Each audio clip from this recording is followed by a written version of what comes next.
10년 동안 유럽은 한국을 철저히 무시했습니다. 아시아 무기엔 관심 없다는 말만 반복했죠. 그런데 상황이 뒤집혔습니다. 폴란드 국방장관의 한마디가 유럽을 충격에 빠뜨렸습니다. 한국은 폴란드의 형님이다. 5조 6천억 원, 천무 3차 계약.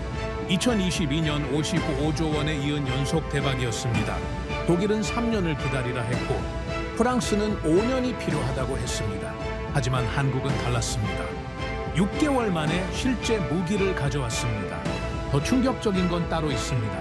지금 유럽 한복판에 한국 방산 공장이 들어섰기 때문인데요. 20년간 한국을 깔보던 유럽은 이제 한국 없이 안보를 논할 수 없는 처지가 됐습니다. 도대체 왜 유럽은 한국 앞에서 무릎을 꿇었을까요? 지금 그 비밀을 파헤쳐 보겠습니다. 아니다.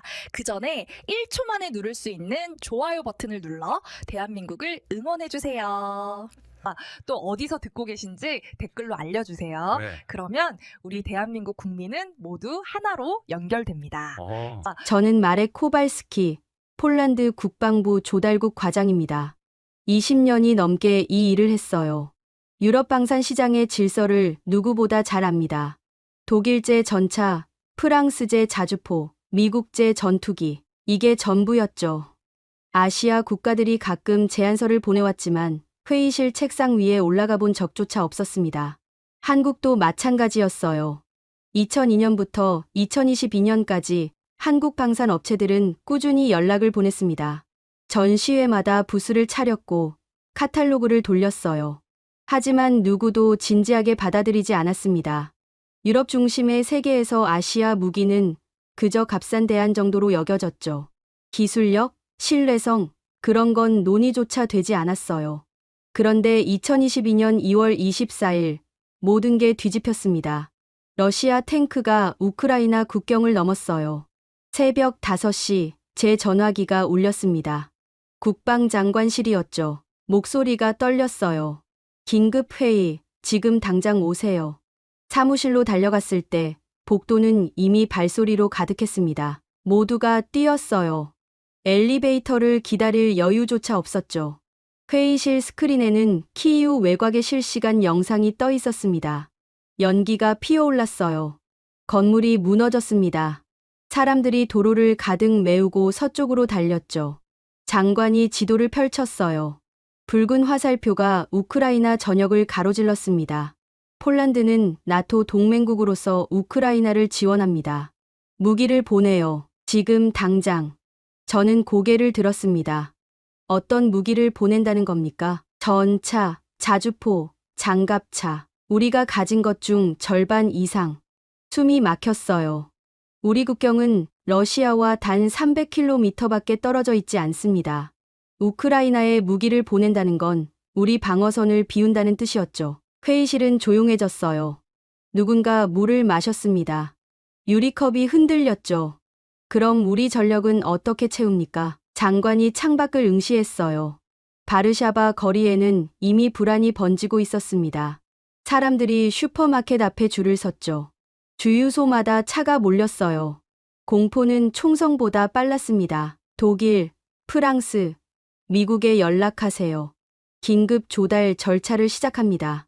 저는 그날 오후 내내 전화기를 붙잡았어요. 베를린, 파리, 워싱턴. 20년간 쌓아온 인맥을 총동원했습니다. 통화는 짧았죠. 답은 예상했던 대로였어요. 검토하겠습니다. 절차가 있습니다. 곧 연락드리겠습니다.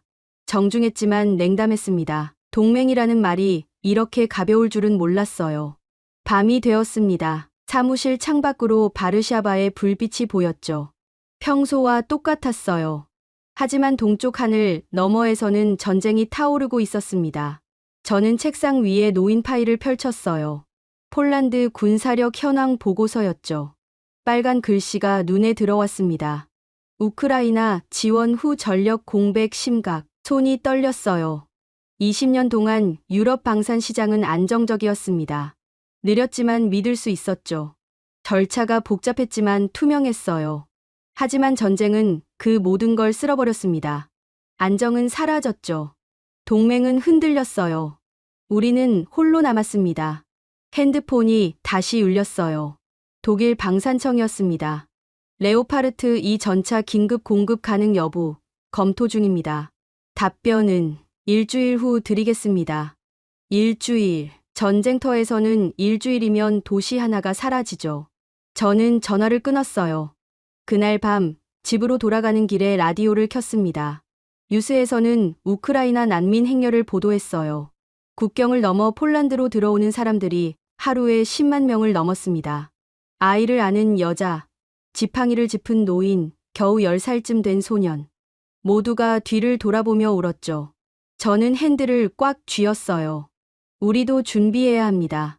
하지만 어떻게, 무엇으로 20년간 믿어온 유럽 방산 시스템은 위기 앞에서 너무 느렸죠. 절차는 평화 시대의 언어였어요. 전쟁은 다른 속도로 움직였습니다. 저는 그날 밤 잠들지 못했어요. 천장을 보며 생각했습니다. 과연 유럽은 우리를 지켜줄 수 있을까? 나토는 진짜 동맹일까? 아니면 그저 평화로울 때만 빛나는 간판일까? 답은 곧 나왔습니다. 그리고 그 답은 제가 20년간 믿어온 모든 것을 부수기 시작했죠. 일주일이 지났습니다. 독일 방산청에서 공식 답변이 왔어요. 저는 회의실에 동료들과 함께 앉아 있었습니다. 모두가 숨을 죽였죠. 이메일을 열었어요. 첫 문장을 읽는 순간 가슴이 내려앉았습니다. 레오파르트 2 전차 긴급 공급권 최소 납기 3년에서 4년. 3년. 전쟁이 터진 지 겨우 일주일밖에 안 됐는데 3년을 기다리라는 겁니다. 회의실이 조용해졌어요. 누군가 한숨을 쉬었죠. 국방차관이 책상을 쳤어요.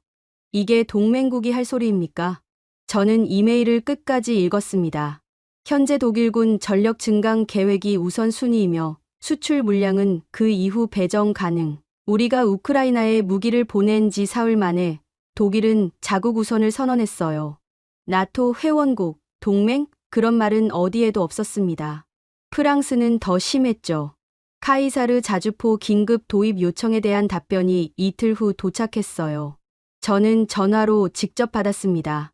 파리 방산청 담당관의 목소리는 지나치게 차분했죠. 폴란드의 상황을 이해합니다.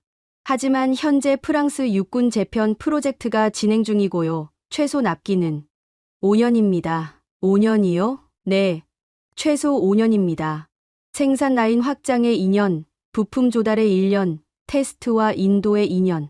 이게 최선이에요. 저는 말문이 막혔습니다. 5년이면 전쟁이 끝나고도 남죠. 아니, 어쩌면 우리나라가 사라질 수도 있어요. 긴급 상황인데 단축할 방법은 없습니까? 죄송합니다. 저희도 우크라이나에 무기를 지원하고 있어서요. 여력이 없습니다. 전화를 끊었어요. 손이 떨렸습니다. 프랑스도 우크라이나를 돕고 있다고 했죠. 맞아요. 돕고 있어요. 하지만 그들은 자기 나라 무기고가 텅 비지 않았습니다. 우리는 달랐어요. 우리는 절반 이상을 보냈죠. 그리고 이제 우리를 채워줄 나라는 없었습니다. 미국은 아예 답이 없었어요. 에이브람스 전차 도입 문의는 국방부 창구에서 3주째 계류 중이었습니다. 검토 중, 우선순위 조정 중, 추후 연락 예정. 같은 말만 반복됐죠. 저는 워싱턴에 있는 지인에게 연락했어요. 그는 낮은 목소리로 말했습니다. 솔직히 말할게요. 마렉. 지금 미국은 대만 문제로 정신이 없어요. 유럽은 순위가 밀렸어요. 나토 회원국인데도요. 나토는 방어 동맹이지 무기 공급 보증서가 아니에요. 저는 그 말을 듣고 전화를 끊었습니다. 사무실 창밖으로 바르샤바 거리가 보였죠. 사람들은 평범하게 걸었어요. 카페에 앉아 커피를 마셨습니다. 아무도 몰랐어요. 우리가 얼마나 위태로운지. 그날 저녁 긴급 안보 회의가 열렸습니다. 대통령, 총리, 국방장관, 외교장관이 모두 모였어요.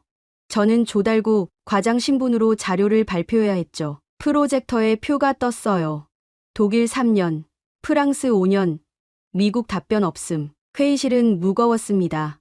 대통령이 물었어요. 다른 선택지는 없습니까? 외교장관이 고개를 저었습니다. 유럽에서 단기간에 대량 공급 가능한 나라는 없어요. 영국도 자국 재무장 중이고 이탈리아는 생산 능력 자체가 부족합니다. 그럼 우리는 어떻게 합니까? 아무도 대답하지 못했어요. 저는 그때 깨달았습니다. 20년 동안 우리가 의지했던 유럽 방산 시스템은 사실 평화의 산물이었다는 것을요. 전쟁이 먼 나라 이야기였을 때는 괜찮았죠. 천천히 협상하고 몇 년 걸려 계약하고 여유롭게 인도받으면 됐어요. 하지만 전쟁은 우리 국경 300km 앞까지 왔습니다. 그리고 유럽은 우리를 지켜주지 않았어요. 동맹이라는 말은 서류 위에만 존재했죠. 실제로는 모두가 자기 나라 먼저였습니다. 저는 이해했어요. 그들도 불안했을 겁니다. 그들도 준비해야 했을 거예요. 하지만 그게 우리에게 무슨 위안이 됩니까? 회의가 끝나고 복도로 나왔을 때 국방장관이 제 어깨를 잡았어요. 코발스키 과장, 정말 방법이 없습니까? 1년 안에 무기를 구할 수 있는 나라가 정말 없어요? 저는 고개를 숙였습니다. 유럽에는 없습니다. 유럽이 아니면요? 그 질문에 저는 멈칫했어요. 유럽이 아니라면 미국도 안 됩니다. 러시아는 적국이죠. 중국은 신뢰할 수 없어요. 그럼 어디? 저는 머릿속으로 지난 20년간 받았던 제안서들을 떠올렸습니다. 터키, 이스라엘, 인도, 그리고 한국. 한국. 그 이름이 떠오르는 순간 가슴이 두근거렸어요.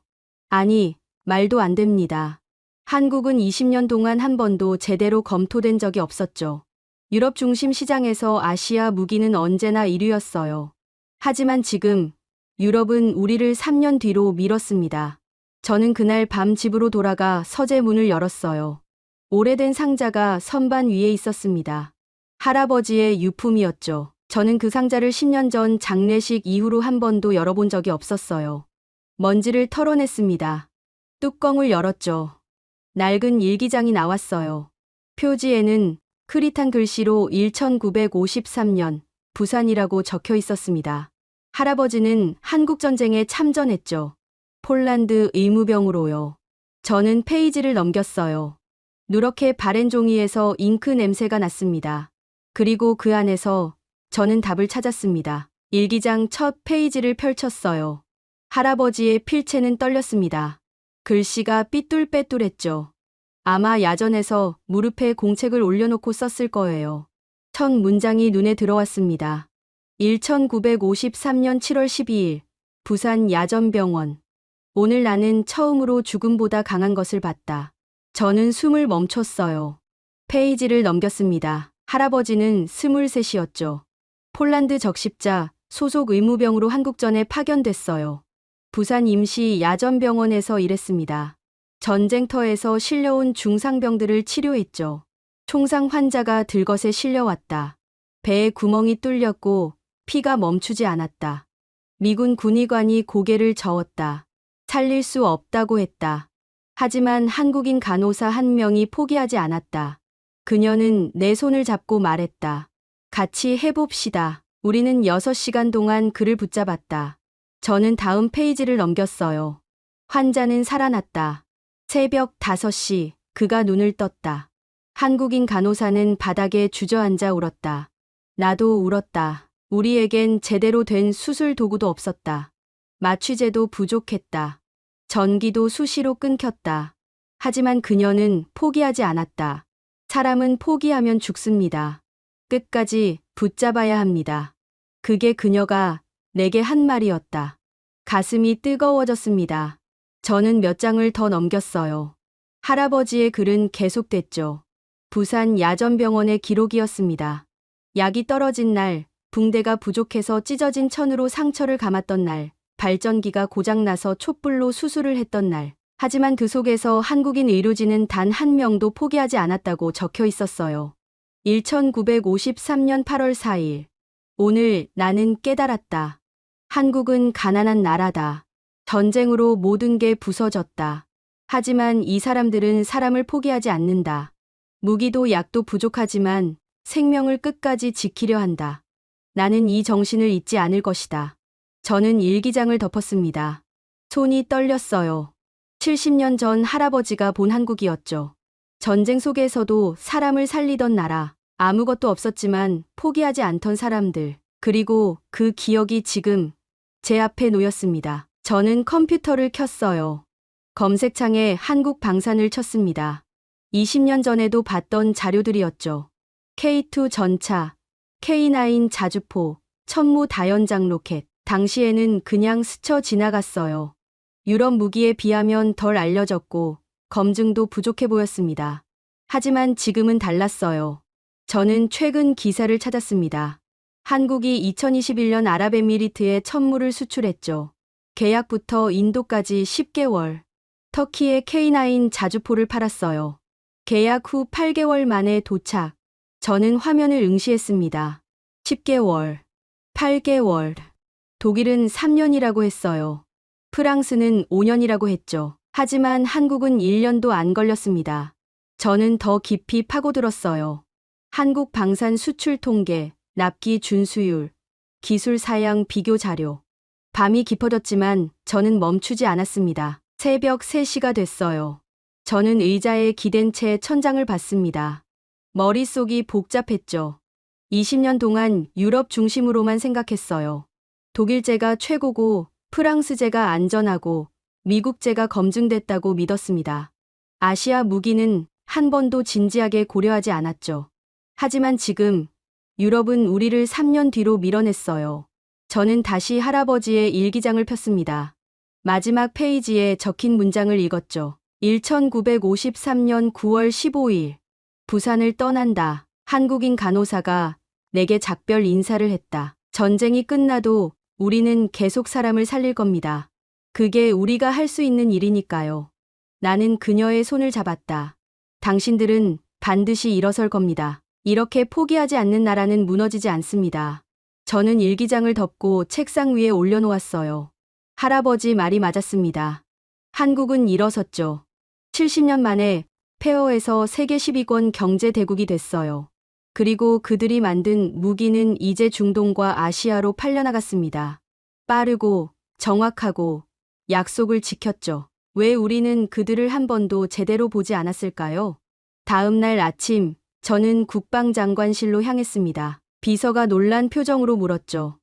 예약이 없으신데요? 저는 고개를 저었어요. 긴급 보고입니다. 지금 당장 뵈어야 합니다. 장관실 문이 열렸어요. 국방장관이 서류를 보고 있었습니다. 저는 책상 앞에 섰죠. 장관님, 제안이 있습니다. 그가 고개를 들었어요. 말해보세요. 한국에 연락해야 합니다. 장관의 눈썹이 올라갔죠. 한국이요? 아시아 국가 말입니까? 네. 한국은 지난 5년간 방산 수출에서 평균 납기 10개월을 기록했어요. 독일과 프랑스는 우리에게 3년에서 5년을 제시했습니다. 우리에게 시간이 없어요. 장관은 잠시 침묵했습니다. 코발스키 과장, 한국 무기를 유럽에서 쓴 사례가 있습니까? 아직 없어요. 하지만 중동과 아시아에서는 검증됐습니다. 그리고 저는 가방에서 할아버지의 일기장을 꺼냈죠. 이걸 보셨으면 합니다. 장관이 일기장을 받아들었어요. 페이지를 넘겼습니다. 한참 동안 읽었죠. 표정이 변했어요. 그는 일기장을 덮고 저를 봤습니다. 당신 할아버지가 한국전에 참전하셨군요. 네, 부산 야전병원에서 일하셨어요. 그분은 한국을 포기하지 않는 나라라고 기록했습니다. 장관이 창밖을 봤죠. 바르샤바 하늘은 흐렸어요. 그는 긴 한숨을 쉬었습니다. 유럽은 우리를 3년 뒤로 밀었습니다. 동맹이라는 말이 무색하군요. 그래서 제안합니다. 한국에 연락해 봅시다. 최소한 가능성이라도 확인해야 해요. 장관이 고개를 끄덕였어요. 좋습니다. 한국방위사업청에 공식 접촉을 시작하세요. 하지만 코발스키 과장, 이건 도박입니다. 유럽 동맹국들이 알면 반발할 거예요. 압니다. 하지만 지금 우리에게 선택지가 없어요. 저는 그날 오후 한국 대사관에 전화를 걸었습니다. 수화기 너머로 차분한 목소리가 들렸죠. 네, 폴란드 국방부시군요. 무엇을 도와드릴까요? 긴급 방산협력건으로 연락드렸습니다. 한국방위사업청과 직접 통화가 가능할까요? 잠시 정적이 흘렀어요. 잠시만 기다려 주십시오. 대기 음악이 흘렀습니다. 저는 심장이 뛰는 걸 느꼈죠. 70년 전 할아버지가 본 그 나라. 포기하지 않던 사람들. 그들이 이제 우리를 도와줄 수 있을까요? 20분 후 전화가 연결됐어요. 안녕하십니까. 대한민국 방위사업청 국제협력부입니다. 저는 숨을 깊이 들이쉬었습니다. 폴란드 국방부 조달국 과장 마렉 코발스키입니다. 긴급 전력 증강건으로 협력을 요청드립니다. 그렇게 모든 것이 시작됐죠. 전화 너머로 침착한 목소리가 이어졌어요. 폴란드의 상황은 저희도 예의주시하고 있습니다. 구체적으로 어떤 전력 증강을 원하십니까? 저는 메모지를 펼쳤습니다. 주력 전차 300대, 자주포 250문, 다연장 로켓 50기. 최대한 빠른 시일 내에 필요합니다. 수량이 상당하네요. 납기는 언제까지 원하십니까? 가능하면 1년 안에. 짧은 침묵이 흘렀죠. 저는 긴장했어요. 독일은 3년이라고 했습니다. 프랑스는 5년이라고 했죠. 한국도 불가능하다고 할까봐 두려웠어요. 하지만 돌아온 답은 예상을 뒤엎었습니다. 1년은 너무 여유가 있는데요. 저는 귀를 의심했어요. 네, K2 전차와 K9 자주포, 천무 다연장 로켓 모두 6개월에서 8개월 안에 공급 가능합니다. 계약 즉시 생산 라인에 투입하면 첫 물량은 3개월 안에도 보내드릴 수 있어요. 6개월. 저는 말을 잃었습니다. 3년과 6개월, 5년과 6개월. 이 차이는 단순한 시간 문제가 아니었죠. 이건 살아남느냐 마느냐의 문제였어요. 정말 가능합니까? 가능합니다. 저희는 전시 대비 생산 체계를 갖추고 있어요. 부품 비축률이 150%고 협력업체 네트워크가 이미 구축돼 있습니다. 필요하다면 3교대로 돌려서라도 납기를 맞출 수 있어요. 저는 손으로 책상을 짚었습니다. 다리에 힘이 풀렸죠. 가격은 어떻게 됩니까? 독일제 레오파르트 2 전차 대비 약 70% 수준입니다. 성능은 동급이에요. 나토 표준 탄약 사용 가능하고 기존 정비 인프라와도 호환됩니다. 70%더 빠르고 더 싸고 호환까지 된다는 겁니다. 저는 믿기지 않았어요. 기술 이전은 가능합니까? 우리도 장기적으로는 자체 생산 능력을 갖추고 싶습니다. 물론입니다. 폴란드 현지 공장 설립도 논의 가능해요. 기술 이전과 함께 부품 국산화율을 단계적으로 높여갈 수 있습니다. 저희는 단순 판매가 아니라 파트너십을 원합니다. 저는 전화기를 꽉 쥐었어요. 20년 동안 유럽 업체들은 우리를 구매자로만 봤습니다. 기술은 절대 주지 않았죠. 라이선스 생산조차 까다로운 조건을 달았어요. 하지만 한국은 첫 통화에서 기술 이전을 제안했습니다. 화상 회의가 가능할까요? 우리 국방부 수뇌부에게 직접 설명해 주셨으면 합니다. 물론입니다. 내일 오전 10시 어떠십니까? 좋습니다. 연락 감사합니다. 전화를 끊었어요. 저는 자리에서 일어나 창밖을 봤습니다. 바르샤바 거리에는 여전히 사람들이 걸었죠. 평범한 오후였어요. 하지만 제 안에서는 뭔가가 바뀌고 있었습니다. 희망이 보였어요. 다음 날 오전 국방부 회의실은 긴장감으로 가득했습니다. 대통령, 총리, 국방장관, 합참의장이 모두 참석했어요. 대형 스크린 앞에 의자가 놓였죠. 저는 노트북을 연결했습니다. 정각 10시, 화면이 켜졌어요. 한국방위사업청 국제협력부장이 나타났습니다. 단정한 정장 차림이었죠. 뒤로는 K2 전차 모형과 기술 자료들이 보였어요.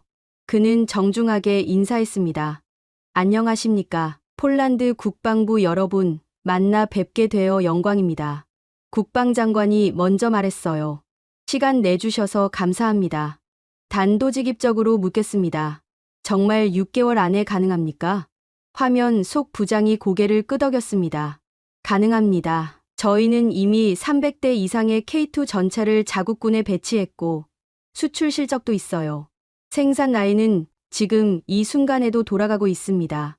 계약 즉시 폴란드양 물량을 투입하면 첫 배치 50대는 3개월 안에 인도 가능해요. 합참의장이 물었습니다. 성능은 검증됐습니까? K2 전차는 독일 레오파르트 2와 동급으로 평가받고 있어요.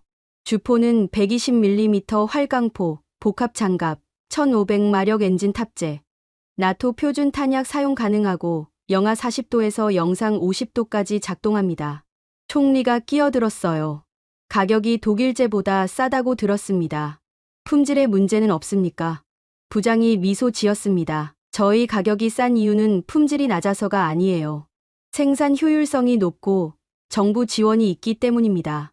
한국은 북쪽과 대치 중이라 전시 대비가 필수예요. 그래서 방산 기업들이 항상 가동 상태를 유지하죠. 유럽처럼 평화 시대에 맞춘 시스템이 아니에요. 회의실이 조용해졌습니다. 그의 말은 우리 상황과 정확히 맞아떨어졌죠. 우리도 이제 평화가 아니었어요. 러시아가 300km 앞에 있었습니다. 우리에게 필요한 건 유럽식 여유가 아니라 한국식 속도였어요. 대통령이 입을 열었습니다. 기술 이전은 어느 수준까지 가능합니까? 폴란드에 조립 공장을 세우고 단계적으로 부품 생산까지 이전할 수 있어요. 목표는 5년 내 국산화율 70%입니다. 폴란드가 자체 방위 산업 기반을 갖추도록 돕겠습니다. 대통령이 고개를 끄덕였어요. 좋습니다. 구체적인 계약 조건을 협상하시죠. 화상 회의가 끝나고 회의실에 남은 건 믿을 수 없다는 표정들이었습니다. 국방장관이 저를 봤어요. 코발스키 과장, 이게 정말입니까? 6개월? 네, 장관님. 한국은 준비돼 있습니다. 합참의장이 한숨을 쉬었죠. 20년 동안 우리가 뭘 본 겁니까? 유럽만 쳐다보느라 이런 나라를 놓쳤어요. 총리가 말했습니다. 하지만 유럽 동맹국들 반응이 문제입니다. 특히 독일과 프랑스는 반발하겠죠. 대통령이 끼어들었어요. 하지만 그들은 우리에게 3년을 기다리라고 했어요. 우리에게 3년이 없습니다. 6개월이면 됩니다. 그날 오후 저는 한국 측과 후속 협의를 시작했습니다. 계약 규모는 K2 전차 300대, K9 자주포 250문, 천무 다연장 로켓 50기, 총액 약 6조 원. 납기는 8개월 이내. 조건은 명확했어요. 한국은 약속을 지킬 준비가 돼 있었습니다. 하지만 저는 알고 있었어요. 유럽은 가만히 있지 않을 거예요. 20년간 독점하던 시장에 아시아 국가가 끼어든 겁니다. 그들은 필사적으로 막으려 할 거예요. 로비가 시작될 겁니다. 그리고 제 예상은 틀리지 않았습니다. 계약 소식이 알려진 건 사흘 후였어요. 폴란드 국방부가 한국과 긴급 방산 협력을 논의 중이라는 기사가 유럽 언론에 떴습니다. 반응은 즉각적이었죠. 독일 방산협회가 성명을 냈어요. 검증되지 않은 아시아 무기 도입은 나토 표준화에 위배된다. 프랑스 외교부도 논평을 발표했습니다. 동맹국 간 방산협력이 우선돼야 한다. 저는 그날 오후 독일 대사관에서 온 전화를 받았어요. 코발스키 과장님, 한국과의 계약을 재고해 주셨으면 합니다. 독일 무관의 목소리는 단호했죠. 우리가 납기를 단축할 방법을 찾고 있어요. 2년 반으로 줄일 수 있습니다. 그래도 한국보다 2년이 늦습니다. 하지만 우리는 검증됐어요. 레오파르트는 전 세계에서 쓰입니다. 한국 전차는 유럽에서 한 번도 쓰인 적이 없어요. 저는 한숨을 쉬었습니다. 검증은 중요합니다. 하지만 우리에겐 시간이 없어요. 시간보다 신뢰가 중요하지 않습니까? 전화를 끊었어요. 하지만 압박은 계속됐습니다. 프랑스 방산 로비스트가 바르샤바에 도착했죠. 그는 국회의원들을 만나며 한국 무기의 위험성을 강조했어요. 폴란드와 한국은 9,000km 떨어져 있습니다. 부품 공급에 문제가 생기면 어떻게 하시겠어요? 유럽 업체는 육로로 닷새면 도착합니다. 일부 의원들이 흔들렸어요. 긴급 국회 청문회가 열렸습니다. 저는 증인으로 출석했죠. 야당 의원이 질문을 쏟아냈어요. 과장님, 한국 무기를 선택한 이유가 단지 빠르다는 것뿐입니까? 장기적 안정성은 고려하셨어요? 고려했습니다. 한국은 부품 비축 시스템이 우수해요. 전시 대비 국가라 공급망 안정성이 검증됐습니다. 하지만 유럽 동맹국과의 관계는요, 독일과 프랑스가 반발하고 있어요. 저는 똑바로 의원을 받습니다. 독일과 프랑스는 우리에게 3년과 5년을 기다리라고 했어요. 그 시간 동안 러시아가 우크라이나를 넘어올 수도 있습니다. 동맹은 중요하지만 우리 국민을 지키는 게 더 중요해요. 청문회장이 조용해졌죠.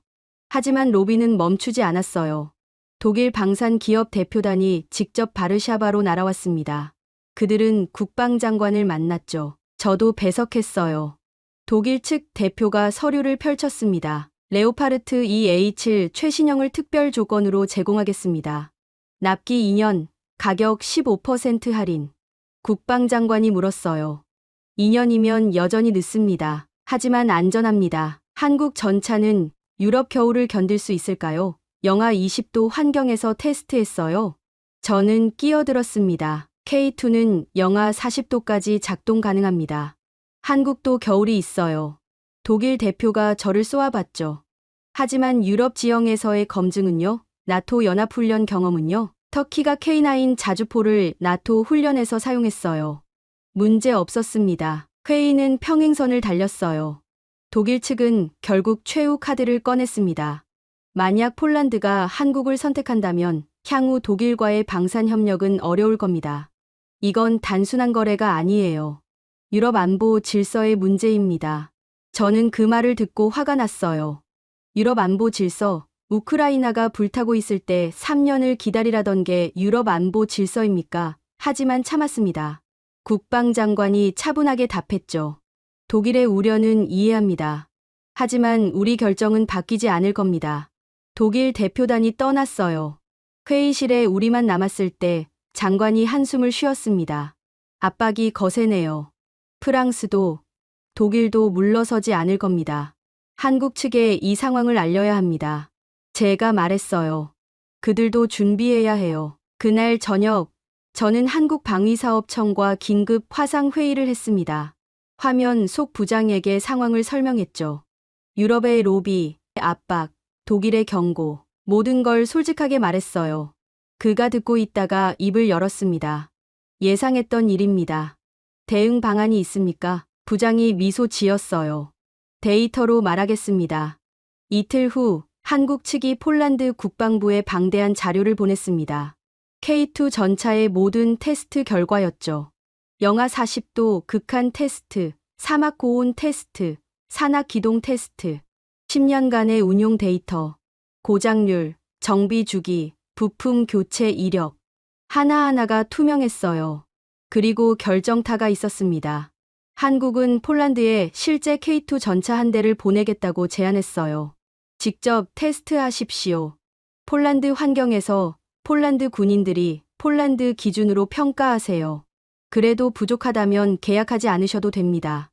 저는 그 제안을 보고 소름이 돋았습니다. 유럽 업체들은 카탈로그와 말로만 설득하려 했어요. 하지만 한국은 실물을 보냈습니다. 직접 확인하라고. 이게 진짜 자신감이었죠. 한 달 후 K2 전차가 폴란드에 도착했어요. 저는 시험장에 나갔습니다. 회색 도장의 전차가 트레일러에서 내려왔죠. 폴란드 기갑부대 장교들이 주위를 둘러쌌어요. 한국 기술진이 설명을 시작했습니다. 자유롭게 테스트하십시오. 모든 걸 공개합니다. 일주일간 테스트가 진행됐어요. 사격 정확도, 기동성, 장갑 방호력, 정비 편의성. 폴란드 군이 직접 모든 걸 확인했습니다. 저도 매일 현장에 나갔죠. 장교들의 표정이 점점 변했어요. 처음엔 회의적이었습니다. 하지만 테스트가 진행될수록 감탄으로 바뀌었죠. 테스트 마지막 날, 기갑 사령관이 제게 말했습니다. 과장님, 이거 진짜네요.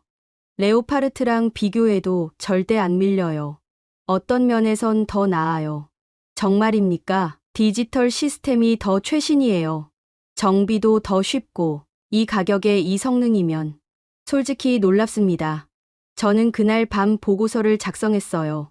K2 전차 실물 테스트 결과, 전 항목 합격, 나토 기준 충족, 즉시 도입 권고, 보고서를 국방장관에게 올렸습니다.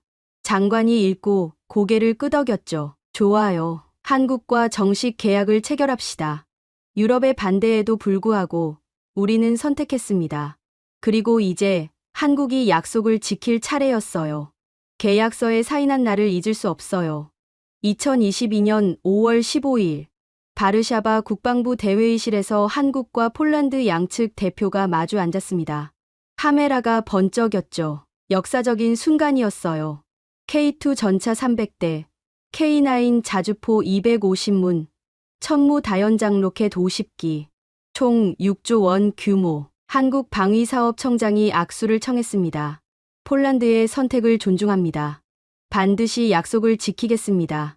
국방장관이 그의 손을 잡았어요. 믿습니다. 하지만 회의실 밖에서는 여전히 의심이 남아 있었죠.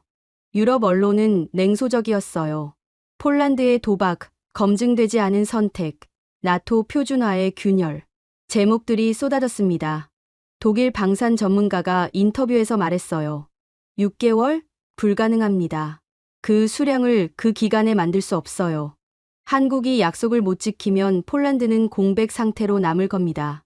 저는 그 기사를 읽으며 불안했어요. 정말 가능할까? 한국이 정말 6개월 만에 300대를 보낼 수 있을까? 만약 못 지키면 제 책임입니다. 저는 이 계약을 밀어붙인 사람이었죠. 하지만 한국은 조용히 움직이고 있었어요. 계약 일주일 후 한국 현대로템 공장에서 영상이 도착했습니다. 생산 라인 실시간 중계였죠. 거대한 공장 안에서 K2 전차가 조립되고 있었어요. 용접 불꽃이 튀었습니다. 로봇팔이 장갑판을 들어 올렸죠. 작업자들이 쉬지 않고 움직였어요. 자막이 떴습니다. 폴란드향 첫 번째 배치 생산 중. 저는 그 영상을 국방부 전체에 공유했어요. 사람들의 표정이 달라졌습니다. 이건 말만이 아니었죠. 실제로 만들어지고 있었어요. 한 달이 지났습니다. 한국 측에서 진행 보고가 왔어요. 첫 배치 50대 완성. 해상 운송 준비 중. 사진이 첨부됐습니다. 회색 도장에 K2 전차들이 줄지어 서 있었죠. 포탑에 태극기 스티커가 붙어 있었어요. 2개월째 선적 소식이 들려왔습니다. 부산항에서 대형 화물선에 전차가 실렸어요. 한국 언론도 보도했죠. 폴란드 지원 K2 전차 출항. 저는 그 뉴스를 보며 가슴이 뛰었습니다. 정말 오고 있었어요. 3개월째 화물선이 지중해를 통과했습니다. 한국 측이 실시간 위치를 공유했어요. 저는 매일 지도를 확인했죠. 수에즈 운하, 지중해, 대서양. 배는 쉬지 않고 움직였어요. 그리고 계약 후 4개월째 되는 날. 화물선이 폴란드 그디니아 항구에 도착했습니다. 저는 그날 새벽 5시에 항구로 향했어요. 국방장관, 합참의장, 기갑사령관 모두 나왔습니다. 언론도 몰려들었죠. 하늘은 아직 어두웠어요. 하지만 항구 조명 아래 거대한 화물선이 보였습니다. 배가 접안했어요. 크레인이 움직이기 시작했습니다. 첫 번째 컨테이너가 내려왔죠. 문이 열렸어요. 그 안에서 K2 전차가 모습을 드러냈습니다. 회색 장갑, 120mm 주포, 그리고 차체 옆면에 선명하게 붙은 태극기. 저는 숨이 멎는 줄 알았어요. 정말 왔습니다. 6개월도 아니고 4개월 만에. 한국은 약속보다 빨랐어요. 국방장관이 제 어깨를 쳤습니다. 해냈군요. 코발스키 과장. 저는 대답할 수 없었어요. 목이 메었죠. 전차가 하나씩 하역됐습니다. 10대, 20대, 30대. 태극기를 단 전차들이 폴란드 땅을 밟았어요. 햇빛이 떠오르기 시작했습니다. 아침 햇살이 전차 장갑에 반사됐죠. 기갑사령관이 첫 번째 전차에 올라탔어요. 해치를 열고 내부를 확인했습니다.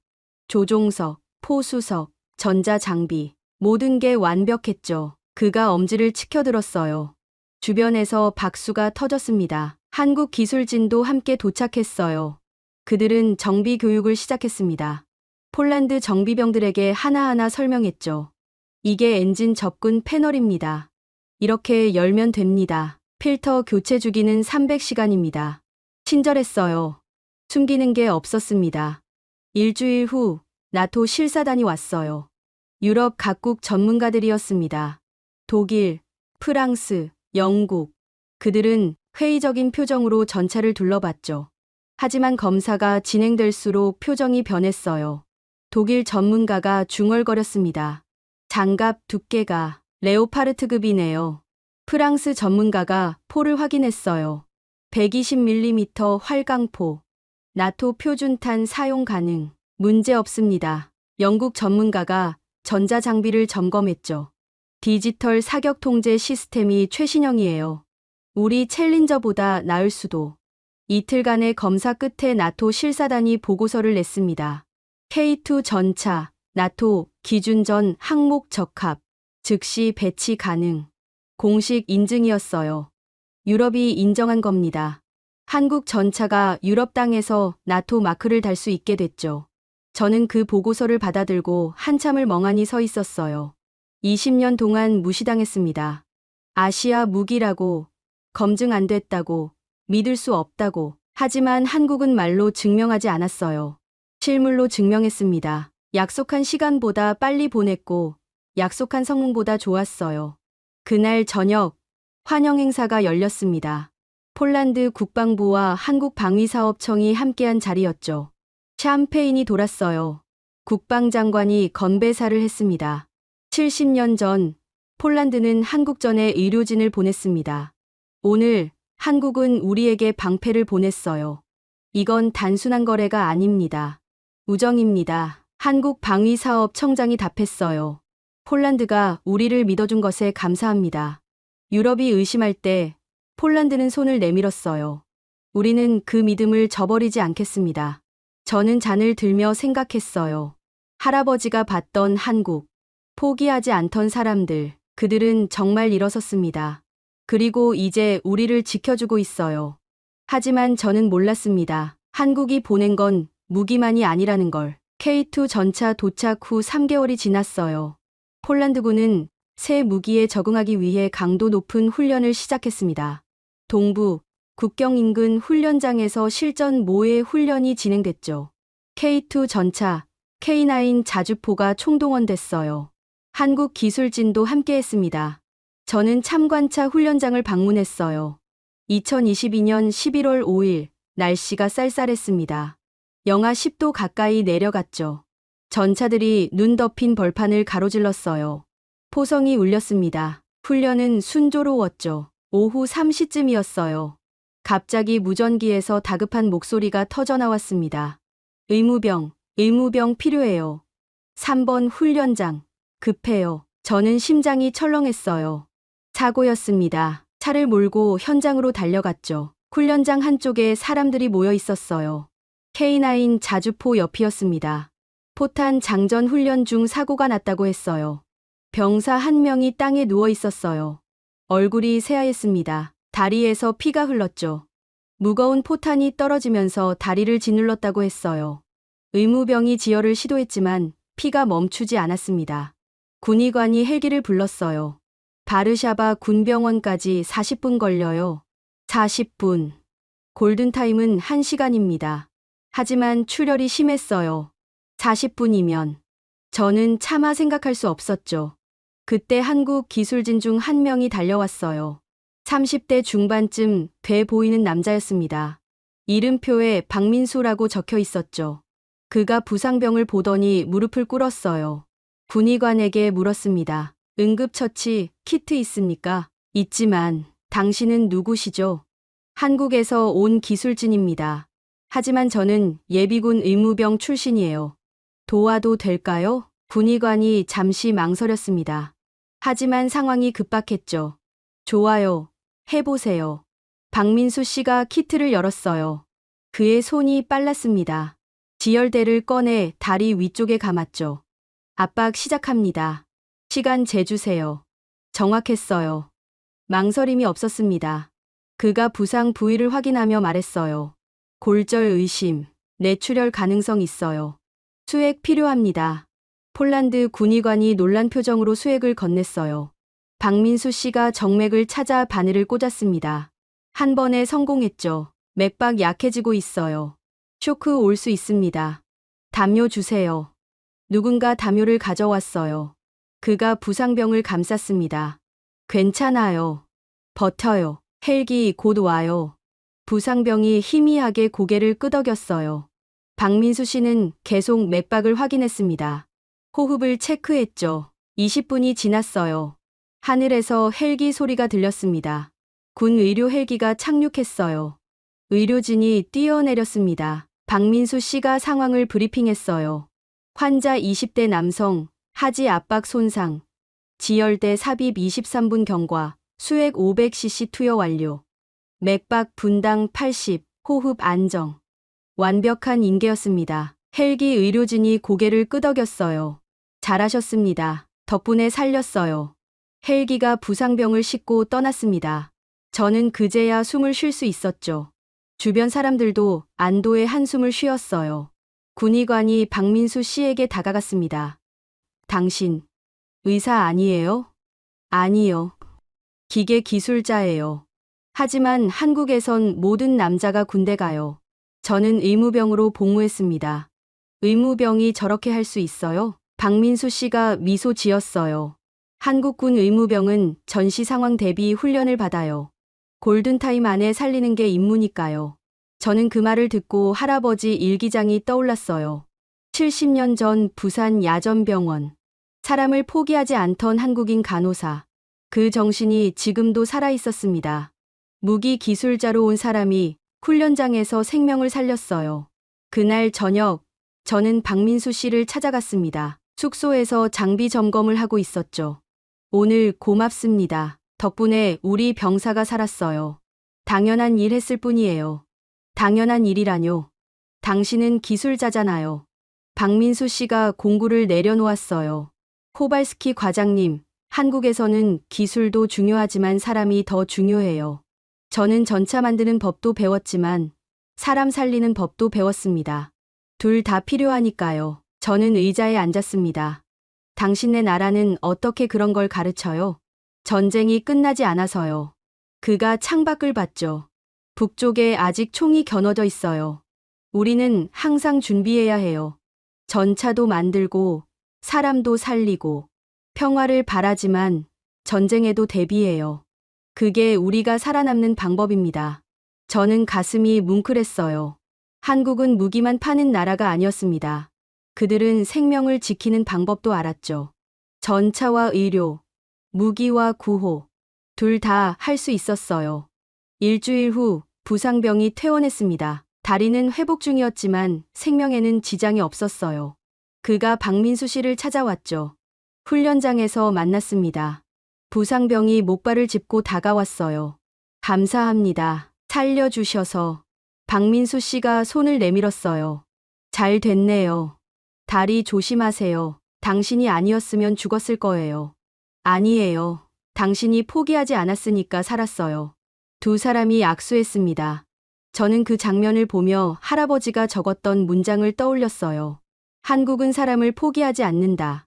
맞았습니다. 70년 전에도, 지금도, 전쟁터에서도, 훈련장에서도. 그날 밤 저는 국방장관에게 보고했어요. 장관님, 한국은 우리에게 무기만 판 게 아닙니다. 그들은 생명을 살리는 법도 함께 보냈어요. 오늘 우리 병사를 살린 건 한국 사람이었습니다. 장관이 고개를 끄덕였죠. 그래요. 우리는 제대로 된 파트너를 만났어요. 저는 창밖을 봤습니다. 훈련장에 불이 켜져 있었어요. K2 전차들이 줄지어 서 있었죠. 태극기가 바람에 펄럭였습니다. 한국은 우리에게 방패를 주었어요. 하지만 그것만이 아니었습니다. 그들은 우리에게 희망도 주었죠. 전쟁 속에서도 사람을 살리는 나라, 무기를 만들지만 생명을 더 소중히 여기는 사람들, 우리는 잊지 않을 겁니다. 그날 우리는 알았어요. 한국은 전쟁 속에서도 사람을 살리는 나라라는 것을. K2 전차가 전력화된 지 6개월이 지났습니다. 2023년 5월, 폴란드 동부 국경에서 대규모 훈련이 열렸어요. 나토 연합훈련이었죠. 폴란드군이 처음으로 K2 전차와 K9 자주포를 실전 수준으로 운용했습니다. 저도 참관했어요. 전차들이 기동하고 자주포가 화력을 쏟아냈죠. 천무다연장 로켓이 하늘을 가득 메웠어요. 나토군 지휘관들이 지켜봤습니다. 독일, 프랑스, 영국 장성들이 참관석에 앉았죠. 훈련이 끝났어요. 나토 사령관이 평가를 발표했습니다. 폴란드군의 신규 전력은 나토 기준을 완벽히 충족한다. 한국제 무기의 성능은 의심의 여지가 없다. 공식 인정이었어요. 유럽이 한국을 받아들인 겁니다. 독일 장성이 제게 다가왔어요. 코발스키 과장, 당신 선택이 옳았어요. 인정합니다. 그가 손을 내밀었죠. 저는 그 손을 잡았습니다. 감사합니다. 프랑스 장성도 고개를 끄덕였어요. 한국, 우리가 과소평가했습니다. 그날 저녁 바르샤바 국방부에서 긴급 회의가 열렸어요.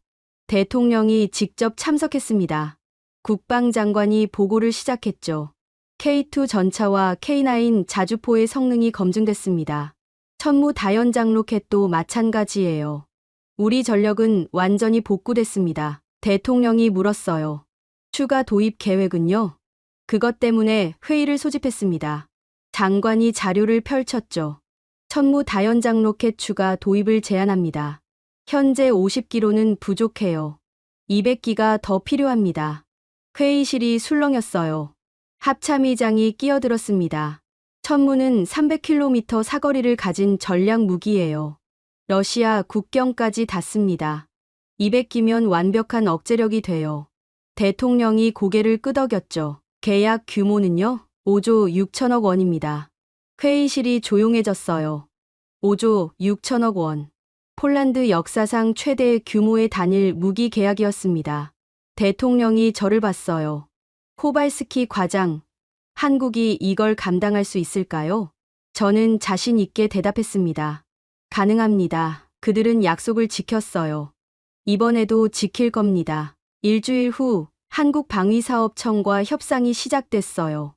화상회의였죠. 한국 측이 제안을 들었습니다. 천무 200기, 1년 안에 가능합니까? 저는 긴장하며 물었어요. 한국 측 부장이 웃었습니다. 가능해요. 하지만 이번엔 더 나아가고 싶습니다. 더 나아간다니요? 폴란드에 천무 생산 라인을 세우는 겁니다. 저는 숨이 멎었어요. 생산 라인이요? 네, 기술 완전 이전과 함께요. 폴란드가 직접 천무를 만들 수 있게 하겠습니다. 부품 국산화율 80% 목표로요. 회의실에 있던 폴란드 측 인원들이 서로를 봤어요. 믿을 수 없다는 표정이었죠. 유럽 업체들은 절대 이런 제안을 하지 않았습니다. 기술은 철저히 감췄어요. 우리를 영원한 구매자로만 묶어두려 했죠. 하지만 한국은 달랐어요. 왜 그렇게 하시죠? 제가 물었습니다. 기술을 주면 나중에 우리가 경쟁자가 될 수도 있는데 한국 측 부장이 진지하게 답했어요. 우리는 폴란드를 고객이 아니라 파트너로 봅니다. 파트너는 함께 강해져야 해요. 폴란드가 강해지면 유럽이 강해지고 그게 결국 우리 안보에도 도움이 됩니다. 우리는 같은 편이에요. 저는 목이 메었습니다. 20년 동안 유럽 업체들에게서 들어본 적 없는 말이었죠. 그들은 항상 우리를 아래로 봤어요. 하지만 한국은 우리를 동등하게 대했습니다. 2023년 7월 3일 계약이 체결됐어요. 천무 다연장 로켓 200기, 총 5조 6천억 원, 폴란드 현지, 생산 라인 건설 포함, 기술 완전 이전. 역사적인 순간이었습니다. 서명식이 바르샤바 왕궁에서 열렸어요. 대통령과 한국방위사업청장이 서명했습니다. 카메라 플래시가 터졌죠. 대통령이 연설했어요. 오늘 우리는 한국과 함께 새로운 역사를 씁니다. 70년 전 우리는 한국의 자유를 위해 싸웠어요. 오늘 한국은 우리의 안보를 지켜주고 있습니다. 이건 거래가 아니에요. 우정이고 동맹이고 형제애입니다. 한국방위사업청장이 답했습니다. 폴란드가 보여준 용기에 감사드려요. 20년 동안 아무도 우리를 믿지 않았을 때 폴란드가 손을 내밀었습니다. 우리는 그 믿음을 저버리지 않았어요. 앞으로도 그럴 겁니다. 폴란드와 한국은 이제 형제입니다. 박수가 터졌어요. 저는 그 자리에 서서 눈물을 참았습니다. 할아버지가 70년 전 부산에서 본 그 나라.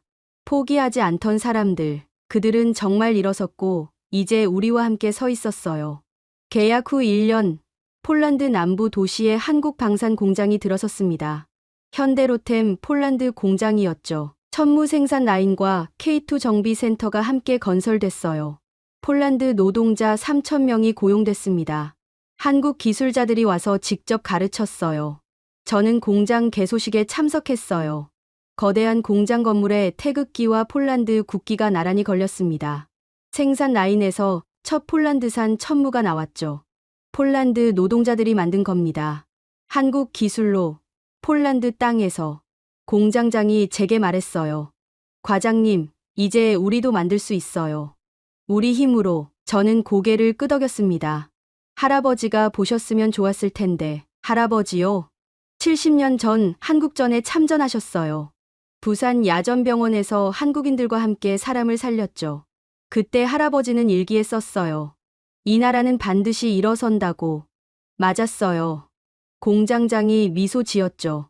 그리고 이제 그 나라가 우리를 일으켜 세우고 있네요. 저는 공장을 둘러봤습니다. 기계가 돌아가고 사람들이 일했어요. 한국인과 폴란드인이 어깨를 나란히 하고 천물을 만들었죠. 국경도, 언어도, 피부색도 달랐지만 같은 목표를 향했습니다. 평화를 지키는 것. 2024년 3월 유럽 방산 전시회가 열렸어요. 폴란드관에 K2 전차와 천무가 전시됐습니다. 메이드 인 폴란드 위드 코리아라는 문구가 붙었죠. 각국 대표단이 몰려들었어요. 독일, 프랑스는 물론이고 스페인, 이탈리아, 루마니아까지. 루마니아 국방장관이 제게 물었어요. 폴란드는 어떻게 이렇게 빨리 전력을 복구했습니까? 저는 웃으며 대답했습니다. 한국과 손잡았습니다. 그들은 빨라요. 그리고 약속을 지키죠. 우리도 한국과 협력하고 싶은데 소개해 주실 수 있나요? 물론입니다. 한국은 좋은 파트너예요. 그날 저녁, 저는 호텔방에서 할아버지 일기장을 다시 펼쳤어요. 마지막 페이지를 읽었습니다. 한국인 간호사가 내게 말했다. 전쟁이 끝나도 우리는 계속 사람을 살릴 겁니다. 나는 그 말을 믿는다. 저는 일기장을 덮고 창밖을 봤어요. 바르샤바 야경이 펼쳐졌죠. 평화로운 밤이었습니다. 하지만 그 평화는 저절로 온 게 아니었어요. K2 전차가 천무 로켓이 한국과 폴란드의 땅에서 함께 만든 무기들이 지키고 있었죠. 한국은 우리에게 무기를 팔았지만 그것보다 더 큰 걸 줬어요. 희망을 줬습니다. 포기하지 않는 정신을 보여줬죠. 70년 전 폐허에서 일어선 나라가 이제 우리를 일으켜 세웠어요. 우리는 더 이상 고객과 판매자가 아니었습니다. 우리는 형제였어요. 저는 핸드폰을 꺼내 메시지를 썼습니다. 한국방위사업청 부장에게 보내는 거였죠. 감사합니다. 당신들 덕분에 우리가 살았어요. 답장이 곧 왔습니다. 우리도 감사해요. 폴란드가 믿어줘서 함께 더 강해집시다. 저는 미소 지었어요. 그래요. 함께 강해지는 겁니다. 이게 진짜 동맹이에요. 이게 진짜 우정이죠. 여러분은 언제 한국이 따뜻하다고 느끼셨나요? 저는 오늘 이 이야기를 나누며 다시 한번 깨달았어요. 한국은 무기만 파는 나라가 아니라 사람을 살리고 희망을 나누는 나라라는 것을요. 이 이야기가 마음에 닿으셨다면 구독과 좋아요 부탁드립니다.